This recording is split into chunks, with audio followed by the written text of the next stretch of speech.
नमस्कार मित्रांनो, तू ही रे माझा मितवा मालिकेच्या येणाऱ्या भागांमध्ये जबरदस्त ट्विस्ट आता आपल्यासमोर येणार आहे.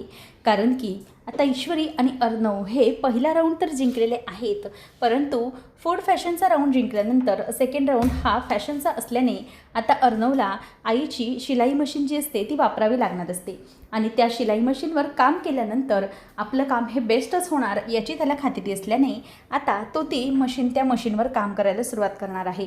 त्याचबरोबर आता हे सगळं होत असताना, स्पर्धा सुरू होत असताना ईश्वरी आणि अर्णव अगदी वेगळ्याच प्रकारे काम करायला सुरुवात करणार आहेत.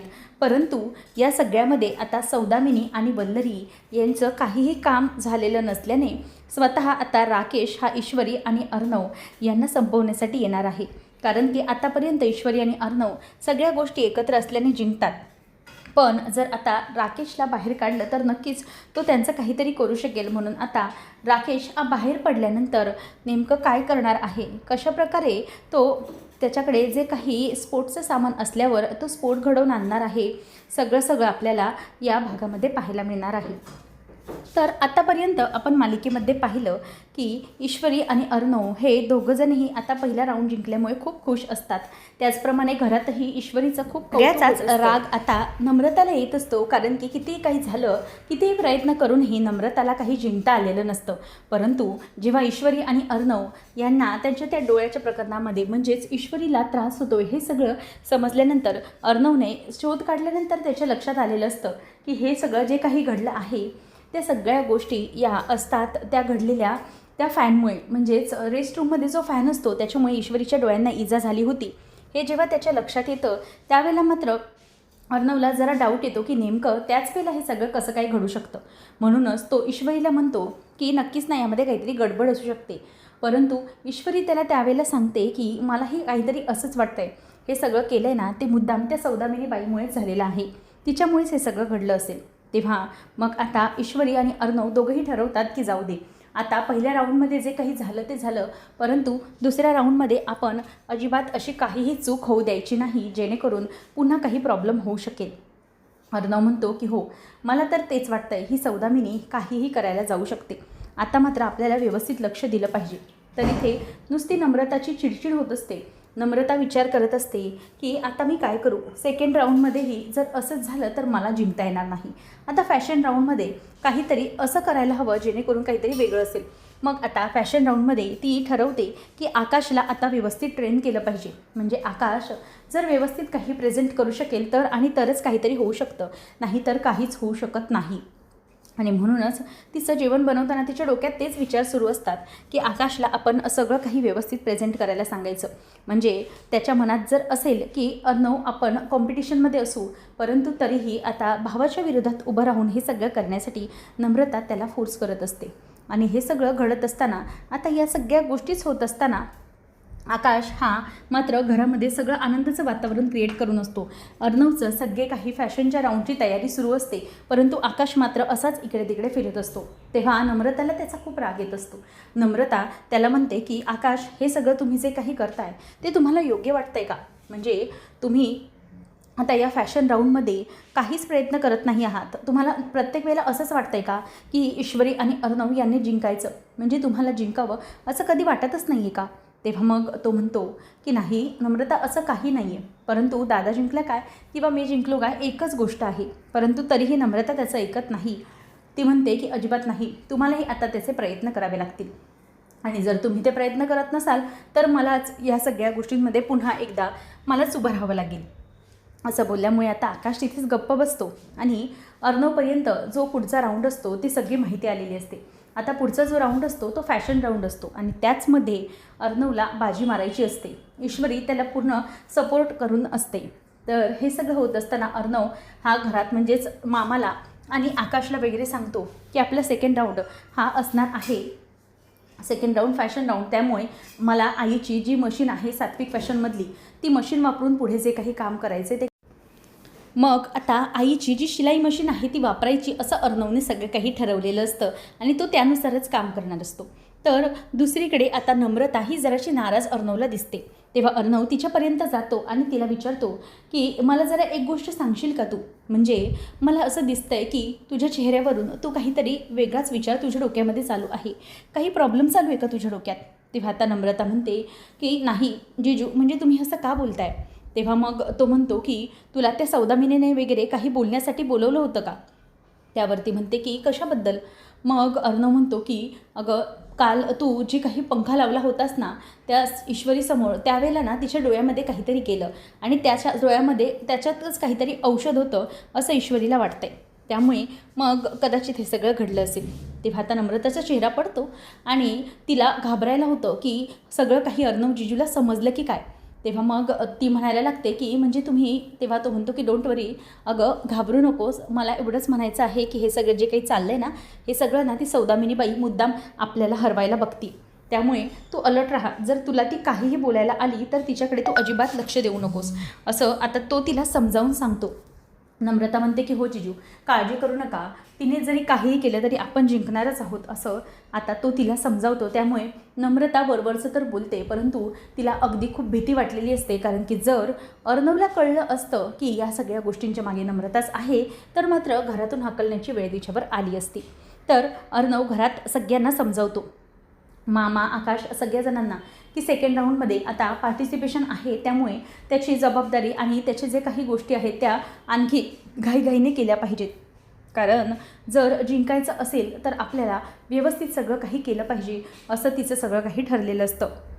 त्यानंतर मग अर्णव आणि बाकीचे सगळे घरातले सात्विकाची फॅशन मशीन वापरणार आहे. म्हणजे सात्विका जी मशीन वापरायची ती मशीन वापरणार. त्यामुळे सगळेजण आता खूपच एक वेगळ्या आनंदात असतात. आजी वगैरे सगळेजण, कारण की किती काही झालं तरीही सात्विकाशी प्रत्येकाचं कनेक्शन अगदी वेगळंच असतं. आणि ही गोष्ट आता नम्रता थ्रू वल्लरीपर्यंत पोहोचलेली असते की जी मशीन आहे त्या मशीनने मदत केली जाणार आहे. आता हे सगळं कळल्यानंतर अर्णवचं भांडं कसं फोडायचं किंवा अर्णवला कसं हरवायचं याच्यासाठी इथे पुन्हा वल्लरीचं आणि सौदामिनीचं प्लॅनिंग सुरू झालं. वल्लरी आता फोन करून सौदामिनीला सांगते की आपल्याला एक मोठा प्रॉब्लेम क्रिएट करायचा आहे. जर अर्णवला ते मशीन सापडलं ना तर तो मशीन व्यवस्थित ठेवणार नाही. त्यामुळे आता एक काम करायला लागेल, ते म्हणजे जे काही हे मशीन आहे अर्णवचं, ते मशीन आपल्याला गायब करून टाकावं लागणार आहे. आणि ते मशीन जोपर्यंत गायब होणार नाही ना तोपर्यंत अर्णवचे जिंकण्याचे चान्सेस खूप जास्त आहेत. त्यामुळे आपल्याला जे काही करायचं आहे अगदी व्यवस्थित करावं लागणार आहे. आणि म्हणूनच वल्लरी आणि सौदामिनीची माणसं त्यांनी अगदी बरोबर कामाला लावलेली असतात. तर दुसरीकडे हे सगळं घडत असताना दुसऱ्या दिवशी स्पर्धेमध्ये ईश्वरी आणि अर्णव आलेले असतात. त्यांचे जे काही ठरलेलं असतं ते सगळं की आपण आता जशी प्रयत्न केले ना तसेच करायचे. आपल्याला हरवण्यासाठी खूप काही केलं जाऊ शकतं. अर्णव म्हणतो की मिस इंदोर, तू आणि मी आपण दोघंही एकमेकांपासून जराही लांब जायचं नाही. जर असं काहीही सस्पिशियस वाटलं तरीही आपण लांबच राहायचं. म्हणूनच ते सगळं काही वेळे ठरवतात आणि मग आलेले असतात. त्याचबरोबर हे सगळं आता घडत असताना अर्णव हा उभा असतो आणि तेवढ्याच सौदामिनी समोरून येते. सौदामिनी म्हणते की अरे बापरे, म्हणजे आजही तुम्ही स्पर्धेत भाग घेतला आहे. मला वाटलं की ईश्वरी, अगं काल तुला जो काही त्रास झाला त्यावरून तू माघार घेतली असेल, पण आता तर मला दिसतंय की तू माघार घेतली नाही आहेस, तू पुन्हा आलेस, म्हणजे काही व्हावं असंच वाटतंय का तुला? तेव्हा ईश्वरी म्हणते की नाही, असं काहीही वाटत नाही आहे मला. कारण की मला एक गोष्ट चांगलीच माहीत आहे की आम्ही या स्पर्धेमध्ये कोशिश करून पण दाखवणार आणि जिंकून पण. जसं आम्ही पहिल्यांदा जिंकलो ना तसंच आताही आम्ही या स्पर्धेमध्ये जिंकून दाखवू. आणि हे सगळं करण्याच्या मागे आम्ही जो काही प्रयत्न करणार तो सगळा नक्कीच करणार म्हणजे करणार. आता हे ऐकल्यावरती तिचं तोंड लगेच पडतं. सौदामिनी गालातल्या गालात हसत म्हणते की यांना वाटतंय की हे दोघंजणही जिंकतील, पण नाही, अजिबात नाही, अजिबात कुठल्याही गोष्टीमध्ये मी यांना इंटरफेअर करू देणार नाही आहे. यांची मशीन गेली हे यांनाच कुठे कळणार आहे. ईश्वरी आता चांगलीच सौदामिनीला सुनावते की तुम्हाला वाटत असेल की काल जसं तुम्ही माझ्याबरोबर ट्रिक खेळलात आणि ती ट्रिक करून मला स्पर्धेत भाग घेता येणार नाही. हो, मला माहिती आहे, काल तुमचे जे डोळे खराब करण्याचं काम होतं ना ते सगळं केलं होतं हे तुम्हीच केलेलं. मला सगळं चांगलंच माहिती आहे, मुद्दाम तुम्ही हे सगळं केलं ना. पण एक गोष्ट लक्षात ठेवा की किती काही झालं, तुम्ही कितीही मला अडकवण्याचा प्रयत्न केलात ना तरीही मी ईश्वरी अर्णव राजे शिर्के आहे. मी काहीही झालं तरीही हार मानणार नाही. माझ्या नवऱ्यासारखीच मी जिद्दी आणि मेहनती आहे. त्यामुळे मला या सगळ्या गोष्टींना पुढे जाऊन न्यायचंच आहे आणि मी काहीही केलं तरीही हार मानणाऱ्यातली नाही. आणि माझ्या सासूची कंपनी मी मिळवून दाखवेन म्हणजे दाखवेन. असं चांगलाच इंदोरी जलवा हा तिला दाखवलेला आहे सौदामिनीला आणि तिथून ती निघून जाते.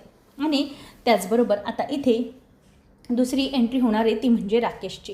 कारण की आता सौदामिनीकडून आणि वल्लरीकडून काहीही होत नाही आहे हे राकेशच्या लक्षात आलेलं असतं. सौदामिनीने अगदी अर्णवला हरवण्यासाठी राकेशची मदत घेण्यापर्यंत मजल तिची गेलेली आहे. कारण की तिला माहीत असतं की वल्लरी ही काहीही करू शकत नाही. जर मला धडा शिकवायचा असेल तर मात्र मला त्या राकेशचीच मदत घ्यावी लागेल. आणि इथे राकेशच्या डोक्यामध्ये वेगळंच प्लॅनिंग सुरू आहे. म्हणजेच राकेशला हे सगळं करण्यासाठी एक मोठी मदत मिळालेली असते. राकेश त्याचे कॉन्टॅक्ट्स वापरून त्याने अर्णव आणि ईश्वरी यांना उडवण्यासाठी चक्क बॉम्ब तयार केलेला असतो.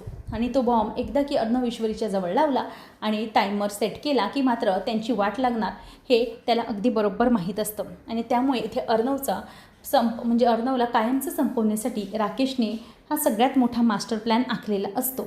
त्याचबरोबर इथे ईश्वरी आणि अर्णव दोघंजणही स्पर्धेमध्ये जात असतात. आणि मग त्याच वेळेला सौदामिनी म्हणत असते की जा अर्णव जा, ती मशीन तर तुला काही मिळणार नाही, जा बघून. पण एक गोष्ट ही नक्की लक्षात ठेव, काहीही झालं तरीही ती मशीन तर तुला मिळणार नाही. त्याचप्रमाणे जरीही तुला काही करता आलं तर तू आणि ईश्वरी दोघंजणही या जगात राहणारच नाही, असं आता त्या दोघांनी ठरवलेलं असतं. आणि त्याचमुळे या सगळ्या गोष्टींमुळे ईश्वरी अर्णव यांना काय करायचं हे काहीही सुचत नसतं. त्यानंतर आपल्याला पाहायला मिळतं की ईश्वरी आणि अर्णव दोघंजणही त्या मशीनजवळ जातात. आणि चला लवकरात लवकर अनाऊन्समेंट खाली होईल म्हणून ईश्वरी अर्णव हे खाली जायला निघतच असतात. तेवढ्यात तिथून समोर त्याला दिसतं की तिथून मशीन गायब झालेली आहे. ईश्वरी म्हणते की अर्णव सर, ही मशीन गायब कशी काय झाली, नेमकं हे सगळं झालं तरी कसं? अर्णव म्हणतो की मिस इंदोर, मलाही कळत नाही आहे की हे सगळं कसं झालं असेल ते, म्हणजे काहीतरी प्रॉब्लेम आहे हे नक्की. तर इथे आता खाली अनाऊन्समेंट होत असते की चला आपला पुढचा जो काही फॅशन राऊंड आहे तो आता लवकरात लवकर सुरू करण्यात येणार आहे. आणि सगळे स्पर्धक हे तेवढेच उत्सुक आहेत, त्यामुळे आपण सगळेजण या फॅशन राऊंडला सुरुवात करूया असं म्हणून आता ती जी मॅडम असते ती मॅडम फॅशन राऊंडचं सगळं रिक्रिएशन करत असते की कोणाचे काय रूल्स. परंतु तेवढ्यातच इथे आता ईश्वरी आणि अर्णव ह्या दोघांजणांनी अगदी व्यवस्थितपणे ती जी मशीन वल्लरीने लपवलेली असते ती शोधून काढलेली आहे. आणि त्याच वेळेला वल्लरीने ती शोधून ठेवलेली मशीन बरोबर अर्णव आणि ईश्वरी शोधून काढतात. आणि या स्पर्धेतही आता ईश्वरी आणि अर्णव हे दोघंजणही आपली बाजी मारणार आहेत. त्याचबरोबर इथे हे सगळं घडत असताना नम्रताचा राग अजूनही गेलेला नसतो.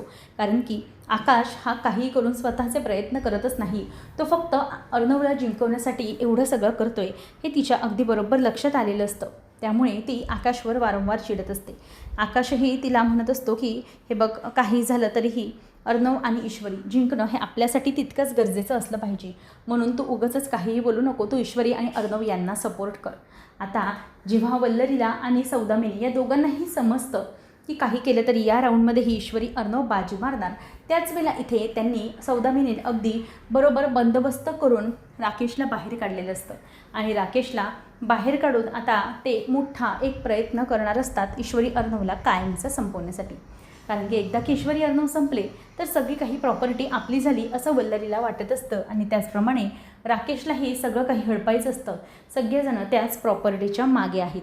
म्हणून आता राकेश हा बरोबर जो त्याला बॉम्ब मिळालेला असतो तो बॉम्ब घेऊन आता तिथूनच बाहेर पडलेला असतो. आणि ईश्वरी अर्णव यांचं जिथे सेटअप असतं त्या ठिकाणी तो जातो. आणि त्याच ठिकाणी जिथे ईश्वरी अर्णव बसलेले असतात तिथेच त्याने बॉम्ब लावलेला असतो, जेणेकरून संपूर्ण धमाका झाला पाहिजे आणि ईश्वरी अर्णव जिवंत नाही राहिले पाहिजेत. आणि त्याच वेळेला आता राकेशने थेट स्पर्धेमध्ये येऊन ह्या सगळ्या गोष्टी घडवून आणलेल्या असतात. आता राकेश ईश्वरी अर्णव असतो तिथेच बरोबर हे सगळं केलेलं असतं. परंतु आता नियतीचा खेळ हा वेगळाच असतो. ईश्वरी अर्णव बरोबर त्याच वेळेला तिथून बाजूला निघून जाणार आणि तेवढ्यात वल्लरी आणि सौदामिनी दोघीजणी तिथे काहीतरी बोलत असतात. तेवढ्यातच आता त्या टाईमच्या अगोदरच बॉम्ब हा ब्लास्ट होतो. आणि बॉम्ब ब्लास्ट झाल्यानंतर त्यामध्ये अडकले जातात वल्लरी आणि ती सौदामिनी म्हणजे ईश्वरी आणि अर्णव दोघंजणही यामध्ये वाचतात, परंतु वल्लरी आणि सौदामिनी दोघीजणी यामध्ये खूप जखमी होतात. हे सगळं आता पाहणं खूपच रंजकतेचं ठरणार आहे. आता अर्णवला जेव्हा राकेश बाहेर आल्याचं समजणार तेव्हा नेमकं तो पुन्हा काय करणार आहे आणि सौदामिनीची आणि वल्लरीची वाट कशी लागणार आहे, सगळं पाहणं अगदी रंजकतेचं ठरणार आहे.